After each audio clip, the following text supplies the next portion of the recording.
Good morning and Jahan students. Last day we discussed the structures having no lone pair.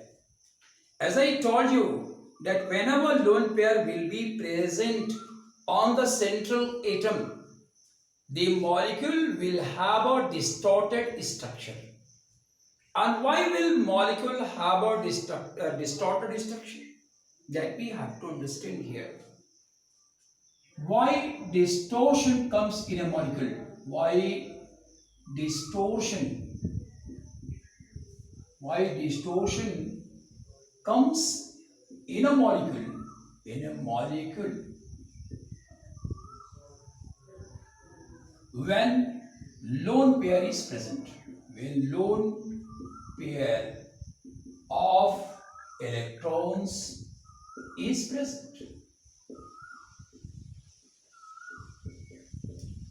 यहाँ बहुत छोटा सा सवाल बना करके और इस स्ट्रक्चर में जो विसंगति आएगी, डिस्क्रिपेंसी आएगी, उसको समझने की कोशिश करेंगे। यहाँ लिखा, मैंने क्वेश्चन दिया है, why distortion comes in a molecule when lone pair of electrons is present. जब लोन पेयर इलेक्ट्रॉन का प्रेजेंट होगा तो मॉलिक्यूल डिस्टॉर्ट क्यों हो जाएगी? डिस्टॉर्ट होने की वजह क्या है? तो डिस्टॉर्ट होने की जो वजह है वो मैं लिख रहा हूं, रीजन इज वेरी सिंपल, बहुत सीधा रीजन है कि lone pair bond pair repulsion, lone pair bond pair repulsion is bigger than bond pair repulsion, bond pair repulsion. ये वजह होता है मॉलिक्यूल में डिस्टॉर्शन आने का।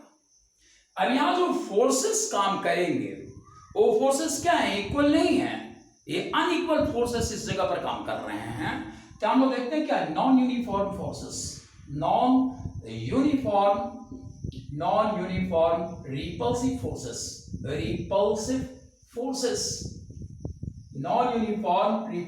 फोर्सेस। अब ये जो फोर्स है वो नॉन यूनिफॉर्म है, अलग अलग वैल्यू है इसकी, और इसलिए जो lone pair bond pair repulsion है ये क्या करेगा? Larger displacement of bond, larger displacement of bond, ये बॉन्ड का लार्जर डिस्प्लेसमेंट करेगा। और यहां क्या होगा? Small displacement of bond, small displacement of bond, ये स्मॉल डिस्प्लेसमेंट बॉन्ड का होगा। अब ऐसे कंडीशन में आप देखेंगे कि यहां जो बॉन्ड एंगल बन रहा है, इस जगह पर जो बॉन्ड एंगल बनेगा, तो बॉन्ड एंगल कहां बनेगा? लोन पेयर और बॉन्ड पेयर के बीच में बॉन्ड एंगल बनेगा। यहां जो बॉन्ड एंगल बनता है, bond angle which is prepared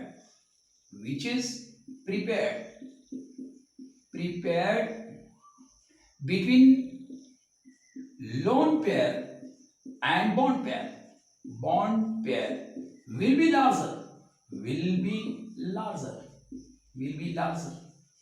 और यहां जो आपका एंगल बनता है, the angle is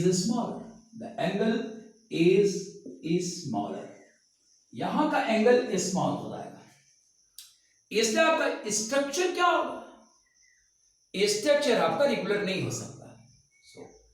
so irregular structure will be formed,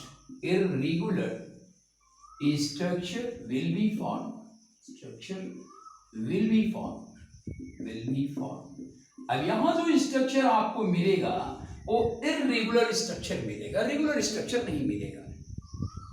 irregular structure के मिलने से एक बड़ी घटना घटती है, और उसका रिजल्ट जो होता है, कई बार ऐसा होता है कि इसकी वजह से डाइपोल इंट्रोड्यूस हो जाता है मॉलिक्यूल में। हम लिखते हैं इरेगुलर स्ट्रक्चर के बारे में, मैं जो दिया हूं यहां आप देखें, induces dipole in a molecule,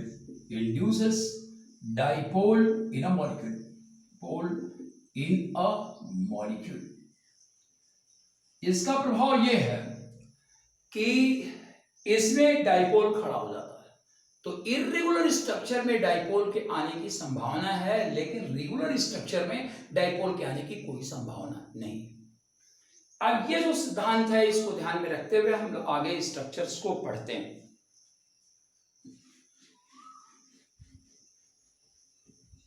अब यहां हम लोग इलेक्ट्रॉन पेयर के साथ स्ट्रक्चर को देखते हैं।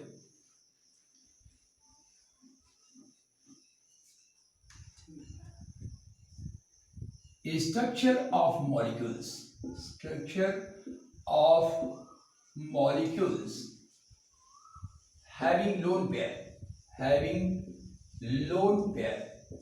अब लोन पेयर के साथ अगर कोई मॉलिक्यूल है तो उसका स्ट्रक्चर क्या होगा? जैसे हम एक मॉलिक्यूल उठाते हैं SO2, सल्फर डाइऑक्साइड। आपको ये मालूम है कि सल्फर में कितने इलेक्ट्रॉन्स होते हैं? इसके वैलेंस इलेक्ट्रॉन की संख्या 6 होती है। The number of valence electrons कितना है? 6 है। तो यहां ये सल्फर और ऑक्सीजन दोनों कैसे एलिमेंट है? डाईवालेंट एलिमेंट है। डाईवालेंट एलिमेंट, ये डाईवालेंट एलिमेंट है, अर्थात इनकी वैलेंसी कितनी है? इनकी वैलेंसी 2 है। तो अब यहां हम स्ट्रक्चर बनाते हैं, डबल बॉन्ड के साथ ये जुड़ गया, डबल बॉन्ड के साथ ये जुड़ गया।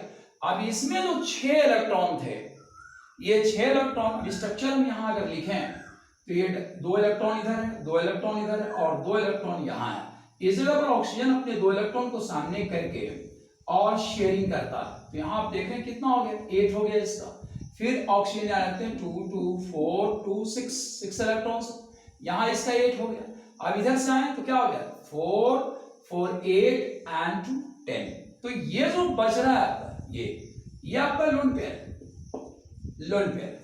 अब नंबर ऑफ बॉन्ड्स कितने हैं इसमें? नंबर ऑफ बॉन्ड्स यहां सिर्फ 2 है, यहां रखना है। Number of bonds is only 2। Number of bonds यहां सिर्फ 2 है। तो 2 बॉन्ड अगर होता है तो स्ट्रक्चर क्या होगा? आपको पता है, जैसे हमने BeCl2 को क्या केस लिया था, तो BeCl2 में स्ट्रक्चर जो आपको पता चला कि ये एक दूसरे से मैक्सिमम दूरी पर जाके खड़ा होने का प्रयास करेंगे, तो ये 180 डिग्री का एंगल यहां बनता है। और मॉलिक्यूल क्या था? मॉलिक्यूल आपका लीनियर था, ये मॉलिक्यूल लीनियर था। लेकिन यहां जो आप स्ट्रक्चर देख रहे हैं सल्फर डाइऑक्साइड के साथ, इसमें प्रॉब्लम है। और प्रॉब्लम क्या है कि ये जो सल्फर है इसके साथ ये ऑक्सीजन जुड़ा हुआ है, ये ऑक्सीजन यहां जुड़ा हुआ है और यहां लोन पेयर पड़ा हुआ है। तो ये जो लोन पेयर और ये बॉन्ड पेयर है, रिपल्सन क्या होगा? हाई होगा। तो यहां जो रिपल्सन है और ये जो रिपल्सन है, ये रिपल्सन क्या है? High repulsion, high repulsion. ये हाई रिपल्सन, ये भी आपका हाई रिपल्सन, हाई रिपल्सन। और ये क्या? यहां जो बॉन्ड पेयर है, ये लो रिपल्सन है, लो रिपल्सन। अब इसके वजह से जो स्ट्रक्चर यहां आपको मिल रहा है वो स्ट्रक्चर क्या आपका? बेंट स्ट्रक्चर है। ये स्ट्रक्चर सल्फर डाइऑक्साइड का क्या है? बेंट है। तो आप स्ट्रक्चर देख रहे हैं, इस तरीके का स्ट्रक्चर बन रहा है। यहाँ आपका ऑक्सीजन है, ये ऑक्सीजन, यहाँ सल्फर है। तो ये जो बेंट स्ट्रक्चर आ गया, ये बेंट स्ट्रक्चर क्यों आया? इसलिए कि यहाँ रिपल्सन काफी हाई है और इस रिपल्सन ने इसको नीचे की ओर दबा दिया और स्ट्रक्चर आपका बेंट हो गया। अगर हम इसके रेगुलर स्ट्रक्चर की बात करें तो रेगुलर स्ट्रक्चर में ये इलेक्ट्रॉन स्ट्रक्चर का पार्ट बनता है। तो यहाँ कितने बॉन्ड हो जाएंगे उस हिसाब से? 1 2 3। तो स्ट्रक्चर होना क्या चाहिए? स्ट्रक्चर होना चाहिए ट्राइगोनल प्लानार, ट्राइगोनल प्लानार। ये स्ट्रक्चर इसको मिलना चाहिए था, ट्राइगोनल प्लानार का स्ट्रक्चर इसको मिलना था। लेकिन ये ट्राइगोनल प्लानार क्यों नहीं बन पाया? इसलिए कि यहाँ जो लोन पेयर है, ये लोन पेयर जो रिपल्सन काफी करता है और मॉलिक्यूल का शेप अल्टीमेटली बेंट हो जाता है। तो इस प्रकार की विसंगति को हम ध्यान में रखेंगे। ये डिस्क्रिपेंट स्ट्रक्चर्स होते हैं और ऐसे स्ट्रक्चर्स एग्जामिनेशन में पूछे जाते हैं। नाउ लेट अस सी अनदर एग्जांपल। अब दूसरे एग्जांपल को हम लोग देखते हैं।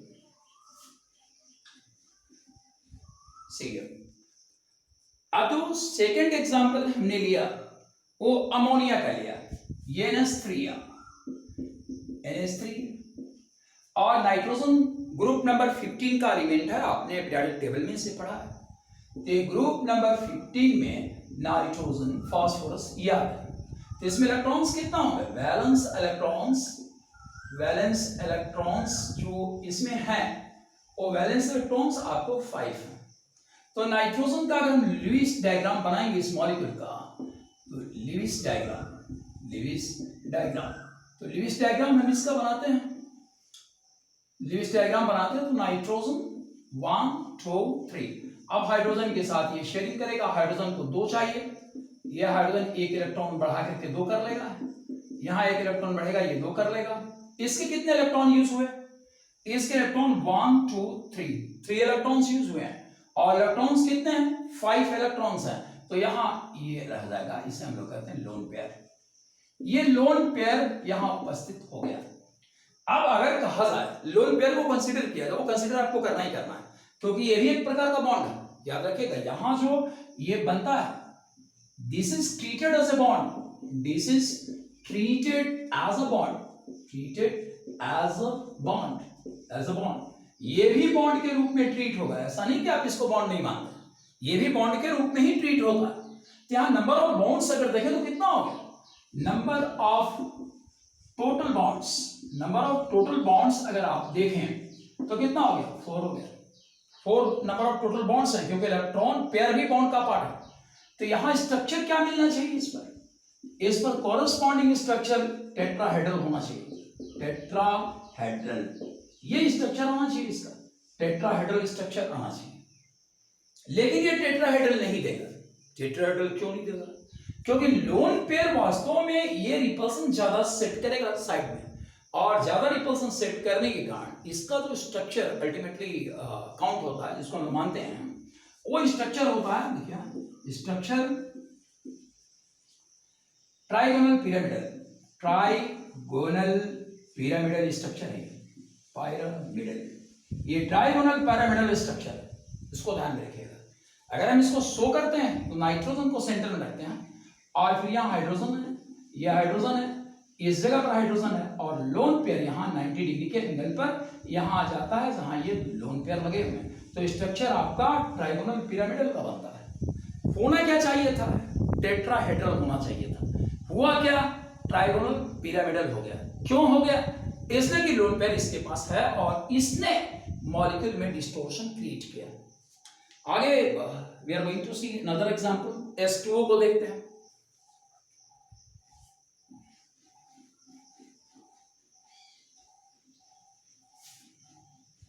यहां हम लोग दूसरे एग्जांपल को लेते हैं। ये हमारा H2O है। H2O जिसे हम लोग सामान्य रूप से क्या कहते हैं? वाटर। ये वाटर का है। सपोजिंगली आपसे अगर एग्जाम में ये पूछ दिया जाए कि what is the chemical name of H2O, what is the chemical name of H2O, chemical name of H2O, इसका केमिकल नाम क्या है? केमिस्ट्री में से क्या करते हैं? वाटर क्या? वाटर तो आपका इंग्लिश का वर्ड है, सब वाटर लिखते हैं। वाटर क्या? वाटर इंग्लिश वर्ड, लेकिन ये कोई केमिस्ट्री का वर्ड तो है नहीं आपका, ये कोई केमिस्ट्री का वर्ड नहीं है। तो केमिस्ट्री में इसको क्या कहते हैं? तो see here, water is called oxane in chemistry. ये याद रखेंगे आप कि वाटर को केमिस्ट्री में ऑक्सेन कहा जाता है, इसमें गलती ना होने पर।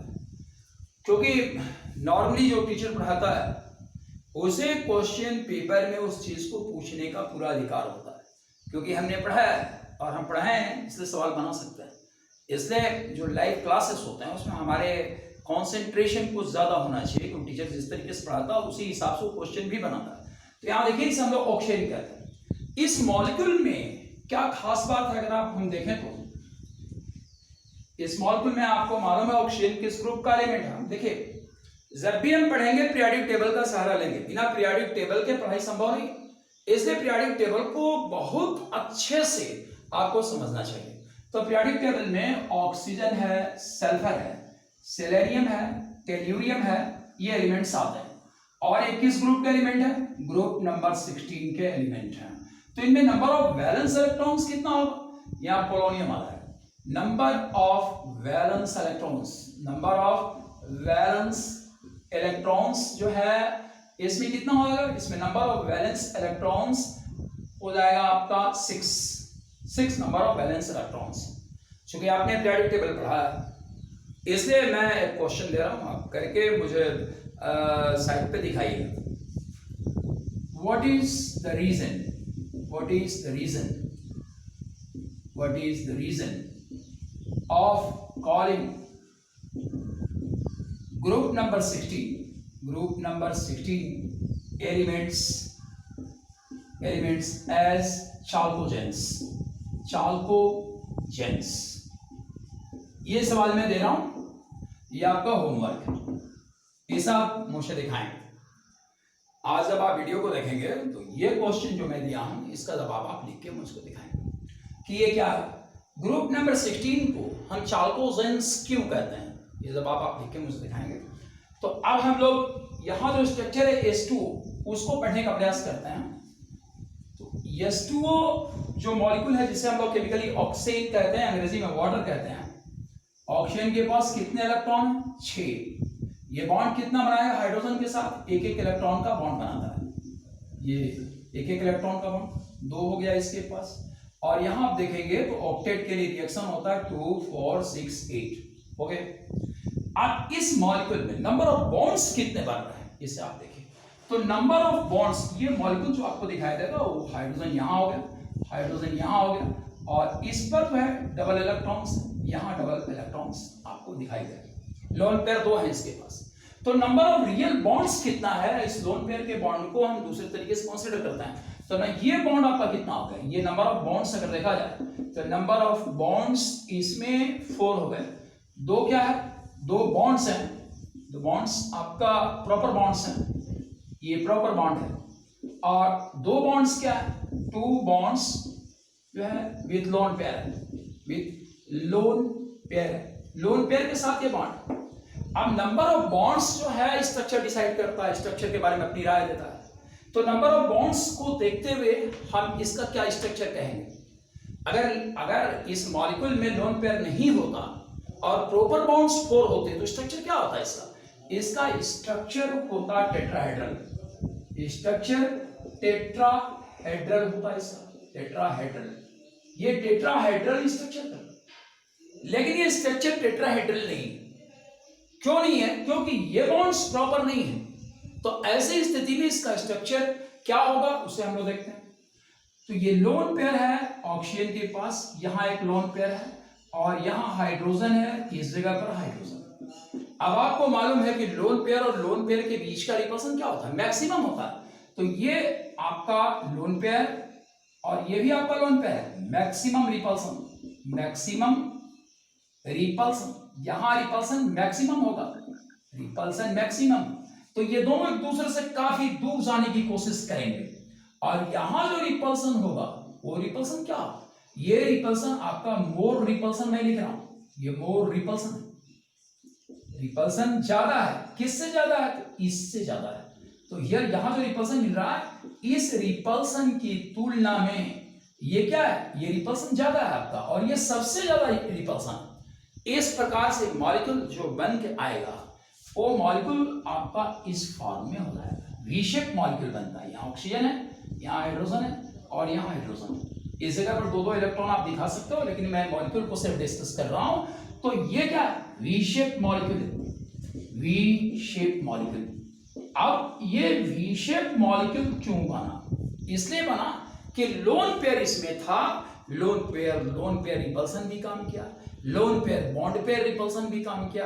स्ट्रक्चर टेट्राहेड्रल होना चाहिए था, लेकिन डिस्टॉर्शन होने के कारण अल्टीमेटली मॉलिक्यूल किस स्ट्रक्चर पर आ गया? वी शेप स्ट्रक्चर पर मॉलिक्यूल आ गया। अब आगे let us C another example, that is SF4 के स्ट्रक्चर को हम देखते हैं। SF4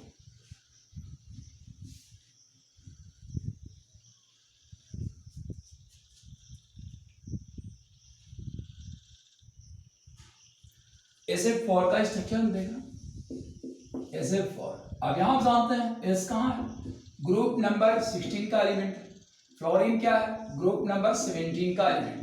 ये आपका सेंट्रल एटम, सेंट्रल एटम है। सेंट्रल एटम क्यों है, क्योंकि ये सिंगल है और इससे ज्यादा एलिमेंट्स जुड़े हुए, इसलिए सेंटर है। तो इसके इलेक्ट्रॉन्स कितने होंगे, 6 होंगे।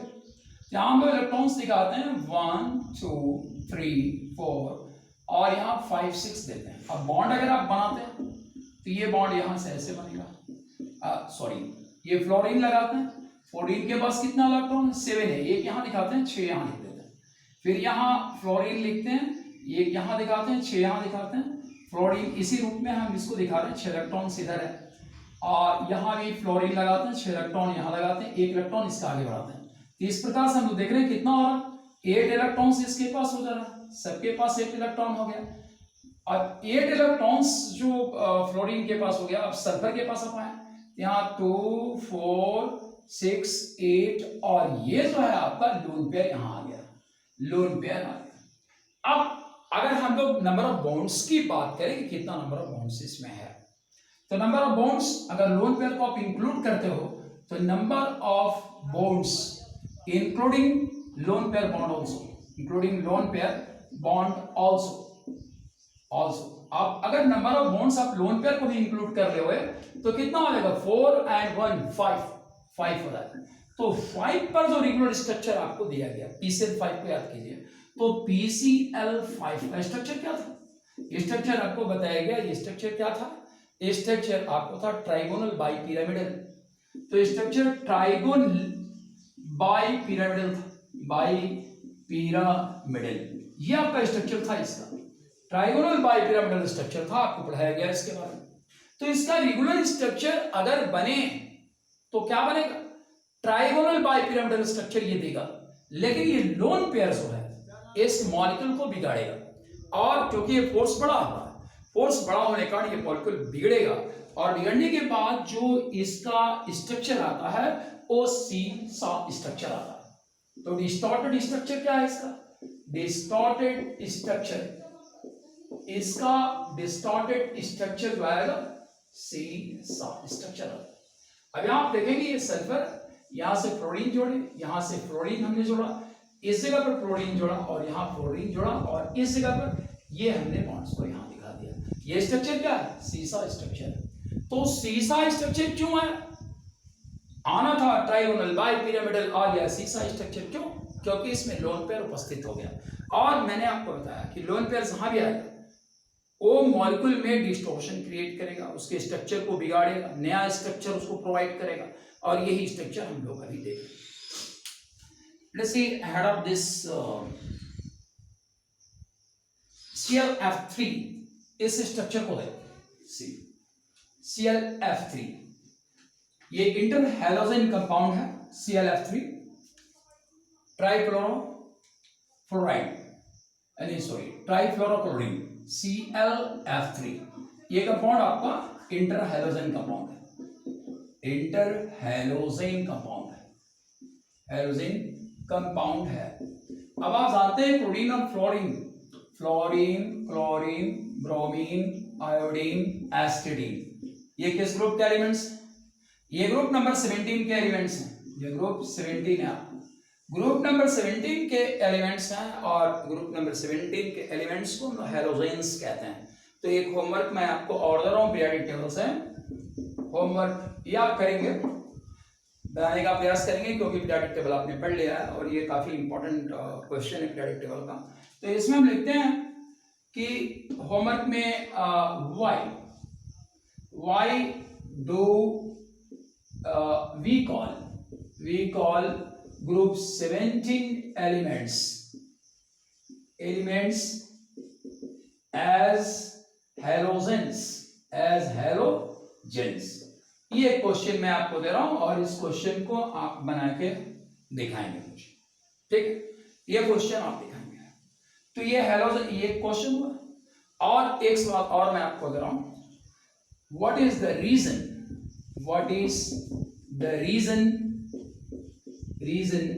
दैट ग्रुप 17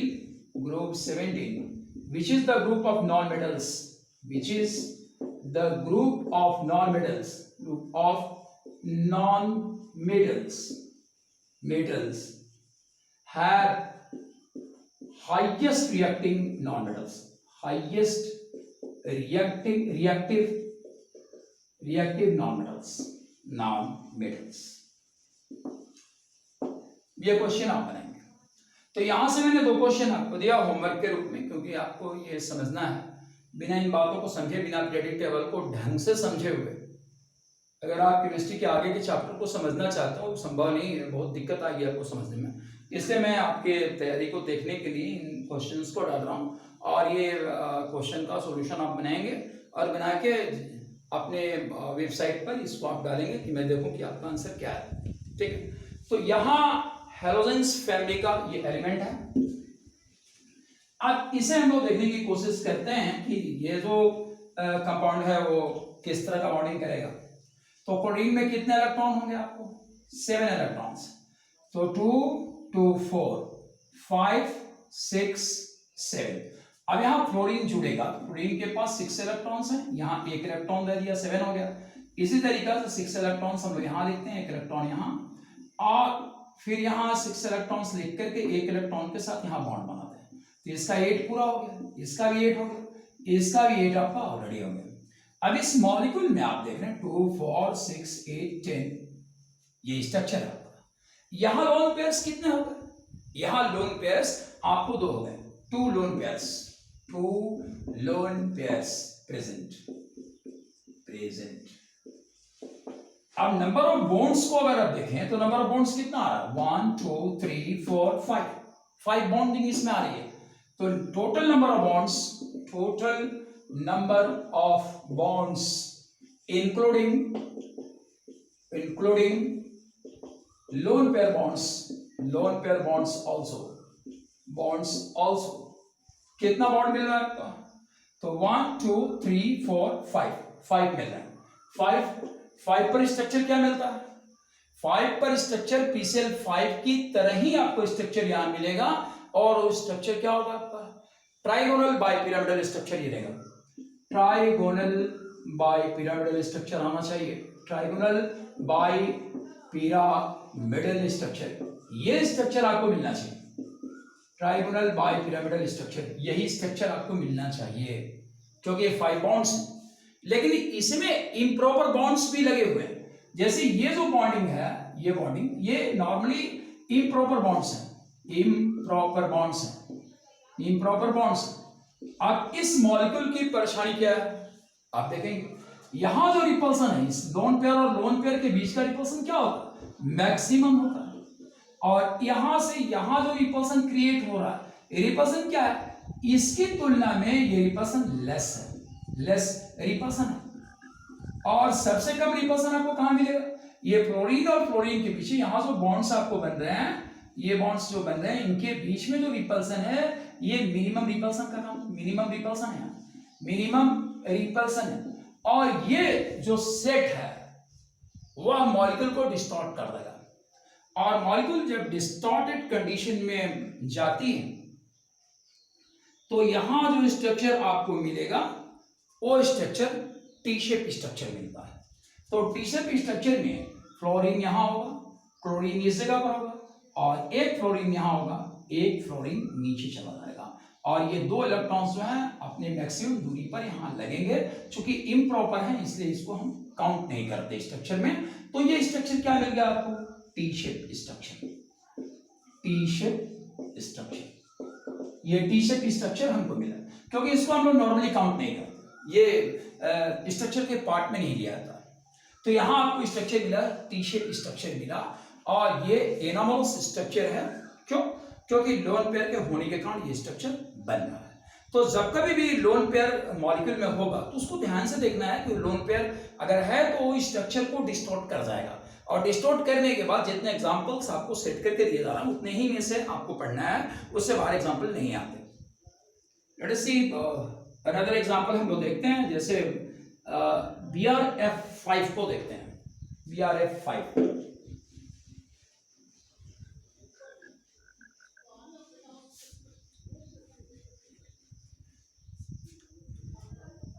BrF5, ये पेंटाफ्लोरोब्रोमीन है या ब्रोमीन पेंटाफ्लोराइड है, ब्रोमीन पेंटाफ्लोराइड, पेंटाफ्लोराइड। अब आपको मालूम है कि ये ब्रोमीन और फ्लोरीन जो है ग्रुप नंबर 17 के एलिमेंट्स, तो इसमें नंबर ऑफ वैलेंस इलेक्ट्रॉन्स कितना होगा, नंबर ऑफ वैलेंस इलेक्ट्रॉन्स, ये आपको मालूम भी है, नंबर ऑफ वैलेंस इलेक्ट्रॉन्स इसमें 7 होता है। तो यहां भी वैलेंस इलेक्ट्रॉन क्या है, 7 है, यहां भी वैलेंस इलेक्ट्रॉन क्या है, 7 है। अब हम लोग इसके स्ट्रक्चर को बनाने की कोशिश करेंगे। तो Br हमारा क्या है, ये सेंट्रल एटम, क्योंकि ये सिंगल है, सेंट्रल एटम, सेंट्रल एटम वही माना जाता है जो सिंगल हो, ये सिंगल है इसलिए सेंट्रल एटम। अब ब्रोमीन के साथ फ्लोरीन अपना बॉन्ड बनाएगा, तो 1 2 3 4 5 और यहां लेते हैं हम लोग 6 और 7। अब फ्लोरीन के साथ इस बॉन्ड को हम लोग बनाते हैं, तो फ्लोरीन के 6 इलेक्ट्रॉन को यहां दिखाते हैं, 1 इलेक्ट्रॉन इस जगह पर दिखाते हैं, फिर जैसा हमने पीछे किया है उसी फॉर्म में यहां करते चले जाएंगे, सभी जगह पर 6 इलेक्ट्रॉन्स को यहां और 1 यहां, फिर यहाँ 6 इलेक्ट्रॉन बैक साइड में दिखाते हैं, 1 इलेक्ट्रॉन के साथ बॉन्ड बनवाते हैं, और फ्लोरीन यहाँ होगा 6 इलेक्ट्रॉन और 1 के साथ बॉन्ड बनाते हैं। तो यहाँ पर देख रहे हैं 8 होता जा रहा है सबका, ये सबका 8 हो गया, तो ये बॉन्डिंग सही है। अब हम लोग क्या करते हैं, इसको देखते हैं ब्रोमीन के साथ क्या आ रहा है, 2 4 6 8 10 12 इलेक्ट्रॉन आ रहा। ये जो इलेक्ट्रॉन है आपका लोन पेयर है, और ये लोन पेयर जो है डिस्टॉर्शन कॉज करेगा, डिस्टॉर्शन कॉज करेगा, डिस्टॉर्शन केवल और केवल इसी के कारण है। अब नंबर ऑफ बॉन्ड्स को अगर हम काउंट करें, तो number of bonds including lone pair, bonds including lone pair, including lone pair bond, lone pair bond को भी अगर हम काउंट करें तो कितना, यहाँ 1 2 3 4 5 और ये 6, तो 6 टोटल बॉन्ड्स होंगे। 6 पर स्ट्रक्चर, रेगुलर स्ट्रक्चर आपने क्या पढ़ा है, 6 पर आपने रेगुलर स्ट्रक्चर पढ़ा हुआ है SF6 में, और स्ट्रक्चर आपको क्या पढ़ाया गया, स्ट्रक्चर पढ़ाया गया था ऑक्टाहेड्रल, ऑक्टाहेड्रल, ये स्ट्रक्चर आपको बताएगा ऑक्टाहेड्रल। तो इसका स्ट्रक्चर होना क्या चाहिए, इसका स्ट्रक्चर ऑक्टाहेड्रल होना चाहिए, तो स्ट्रक्चर इसका ऑक्टाहेड्रल होना चाहिए, लेकिन लोन पेयर इसको डिस्टॉर्ट कर देगा, और डिस्टॉर्ट करने का स्ट्रक्चर कुछ और बन जाएगा। तो here see the structure, square pyramidal structure ये बनाएगा। तो स्ट्रक्चर इसका जो बनता है वो स्क्वायर के रूप में हम लोग लेते हैं यहाँ, और यहाँ जो है फ्लोरीन लगाते हैं, ये फ्लोरीन, ये फ्लोरीन, फ्लोरीन, यहाँ ब्रोमीन से सबको जोड़ते हैं,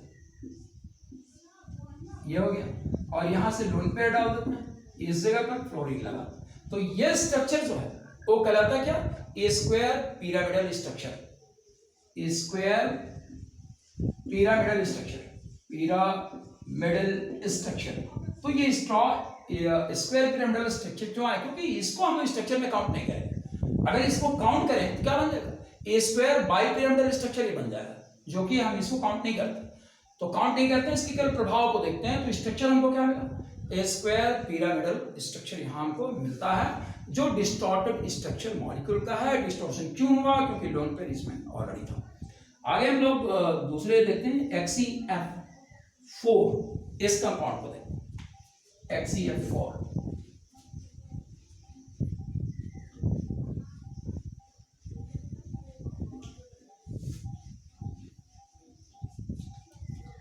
XeF4 यहां जानते हैं ये किस ग्रुप का एलिमेंट है, यह ग्रुप नंबर 18 का एलिमेंट है। ग्रुप नंबर 18 के एलिमेंट को अगर आप याद करें, helium, neon, argon, krypton, xenon और रेडॉन, ये आपके एलिमेंट्स हैं इसके। इस ग्रुप को हम लोग क्या कहते हैं, जीरो ग्रुप कहते हैं। तो यहां एक पहला सवाल लगाया जा रहा है कि वाई, ये आपका होमवर्क है, इसे आप करके दिखाएंगे मुझे, why do we call group 18 as zero group, ऐसे हम लोग जीरो ग्रुप क्यों मानते हैं, ये आप आंसर देंगे। और यहां हम देख रहे हैं कि जीरो ग्रुप का एक कंपाउंड बना हुआ है, जेनॉन टेट्राफ्लोराइड, ये नाम इसका जेनॉन नाम लो, देखते हैं, जेनॉन टेट्राफ्लोराइड, फ्लोराइड, ये इसका नाम। जेनॉन 0 ग्रुप का एलिमेंट है, ये कंपाउंड यहां बना हुआ है, तो इसका मतलब कि ये रिएक्शन करता है, जो कि रिएक्शन नहीं करना चाहिए। मैं आपको पहले बताया कि जब हम लोग रिएक्शन के केमिकल बॉन्डिंग पढ़ रहे थे तो ये जानने के लिए कि एटम्स रिएक्शन क्यों करते हैं, हमने इनर्ट गैसेस को पढ़ा।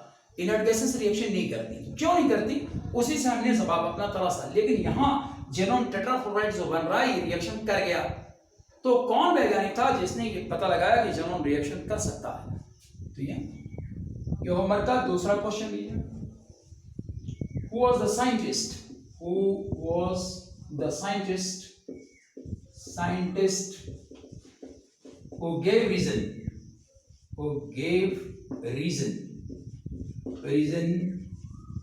for the reaction of xenon, ठीक है, and put the logic and mention the logic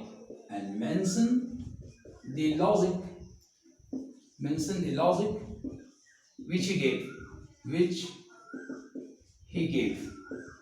तो ये आपका दूसरा होमवर्क है, क्योंकि मैं जैसा पहले से आपको समझा रहा हूं कि शुरुआत के जो चैप्टर्स हैं बहुत महत्वपूर्ण है। पीरियोडिक टेबल पर बहुत अच्छी पकड़ अगर आपकी नहीं है, तीन ऑर्गेनिक केमिस्ट्री पूरी की पूरी लड़खड़ा जाएगी।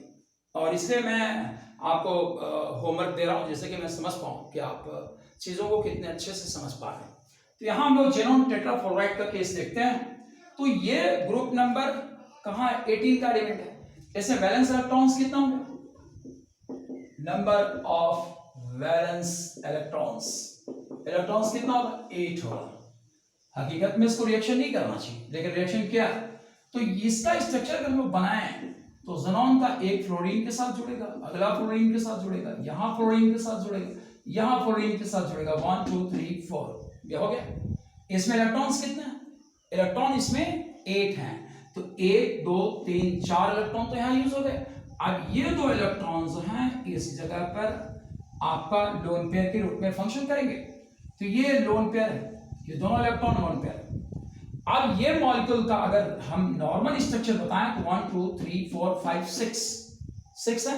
तो टोटल नंबर ऑफ बॉन्ड्स अगर हम निकालते हैं तो total number of bonds including lone pair bonds including lone pair bond को भी अगर हम इंक्लूड कर रहे हैं तो टोटल बॉन्ड्स कितना होगा, इसमें 6 हो गए। तो स्ट्रक्चर एक्सपेक्टेड स्ट्रक्चर क्या होना चाहिए इसका, एक्सपेक्टेड स्ट्रक्चर जो इसका बनना चाहिए वो ऑक्टाहेड्रल मॉलिक्यूल ये होना चाहिए, ऑक्टाहेड्रल इसे होना है। लेकिन ये ऑक्टाहेड्रल नहीं होगा क्योंकि स्ट्रक्चर में इसे हम लोग काउंट नहीं करते।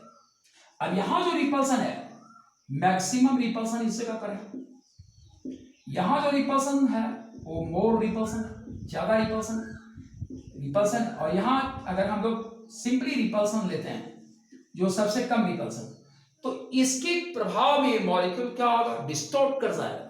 तो डिस्टॉर्ट करने के बाद इसका जो स्ट्रक्चर सामने आएगा वो स्क्वायर प्लानर स्ट्रक्चर आता है।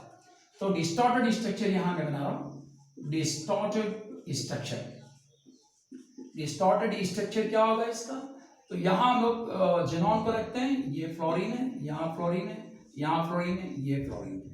अब इसे हम लोग यहाँ से जोड़ते हैं और जोड़ने के बाद जो स्ट्रक्चर हमको बनता है, ये देखिए आपका स्ट्रक्चर जो है ये स्क्वायर प्लानर स्ट्रक्चर है। स्क्वायर प्लानर स्ट्रक्चर क्यों बना, क्योंकि यहाँ भी लोन पेयर है और यहाँ भी आपको लोन पेयर है और ये इससे जुड़े हुए हैं, ठीक है। तो इस तरह से हम लोग देखते हैं कि लोन पेयर के आने से मॉलिक्यूल में डिस्टॉर्शन आता है और ये इंपॉर्टेंट एरिया है केमिकल बॉन्डिंग का। यहाँ से क्वेश्चन नॉर्मली सेट किया आता है और मुझे उम्मीद है कि आप इन बातों को समझ रहे होंगे। अगर समझने में कोई परेशानी हो तो आप वेबसाइट पर अपनी परेशानी डालें, तो उसका जवाब देने का मैं प्रयास करूँगा। Thank you very much.